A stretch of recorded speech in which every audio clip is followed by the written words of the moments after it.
Welcome to BFSI classes.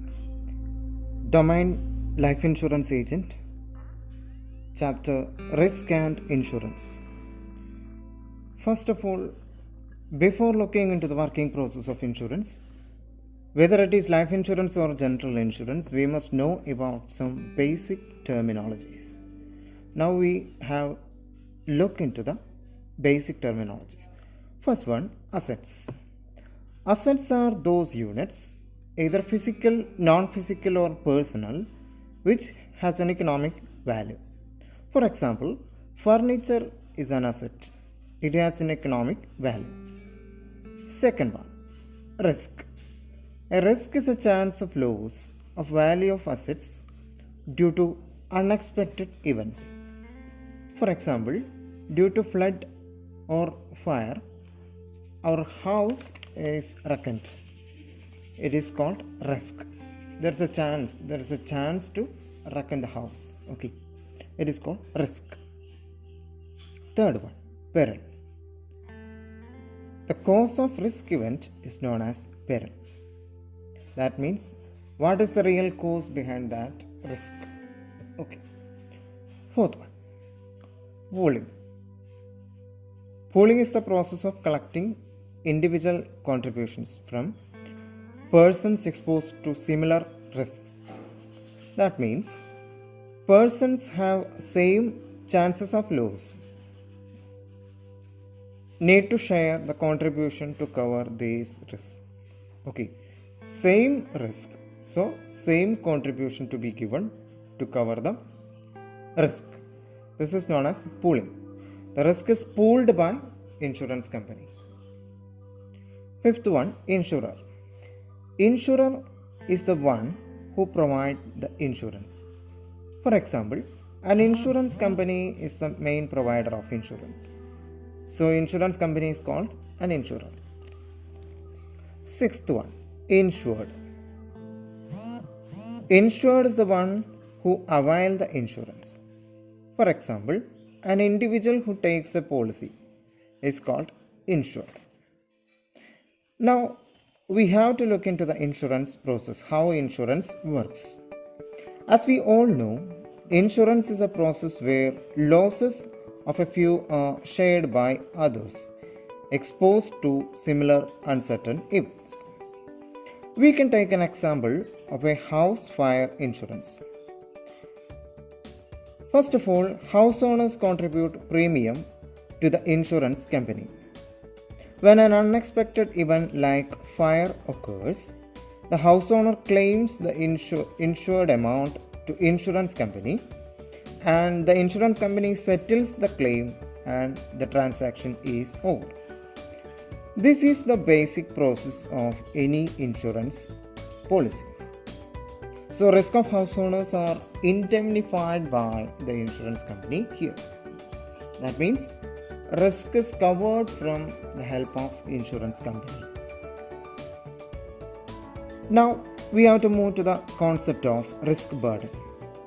Risk burden is classified into the primary and secondary burden. Primary burden refers to the initial burden borne by households, and secondary burden is the cost and strains by the households to cover the risk. Now, we have to look into the various risk management methods by the households. There are mainly four techniques to manage risk. They are, first one, risk avoidance. Second one, risk retention. Third one, risk reduction and control. Fourth one, risk finance.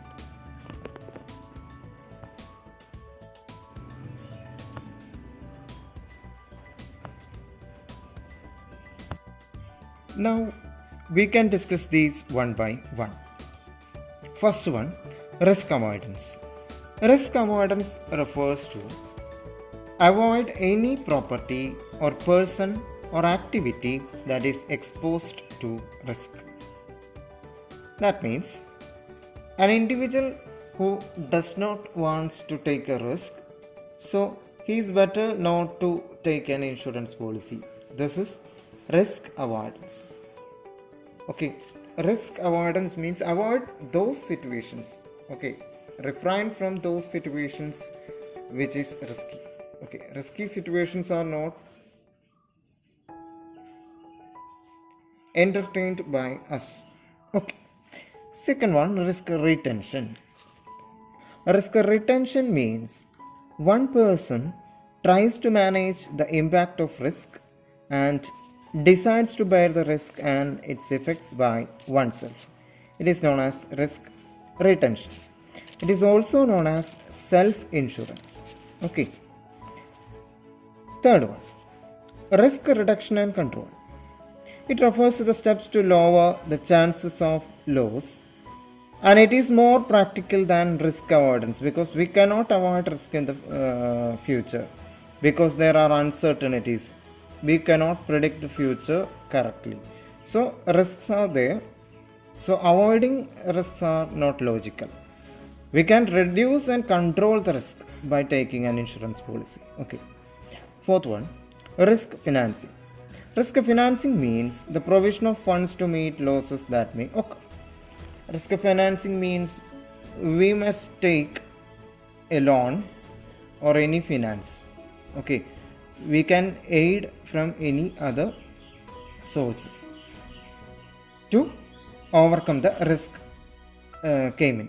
Okay, the risk arrived and we cannot avoid risk, so risk is financed from other sources, from a bank loan. Okay, this is risk finance.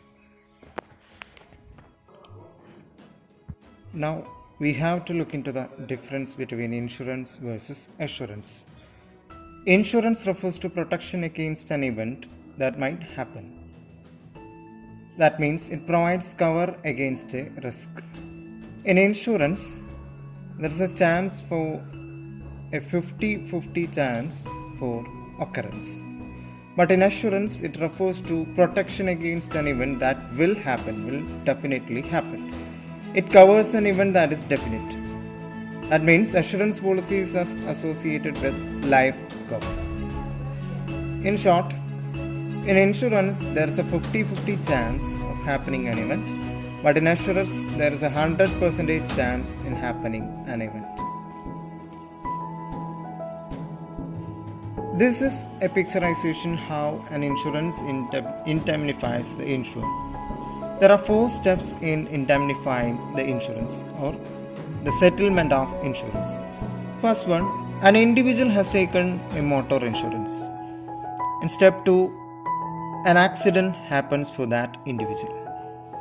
In step 3, that individual makes a claim with the insurance company. And in step 4, insurance company indemnifies individual.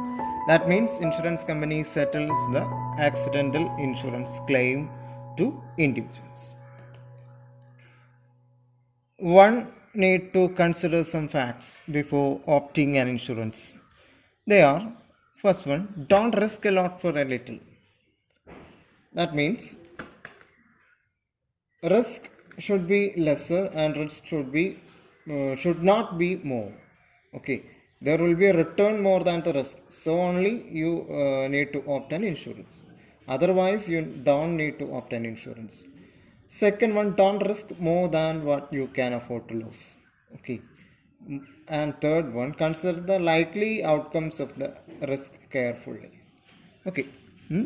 Before taking an insurance policy, you must you must consider about what are the future outcomes of risking. Okay.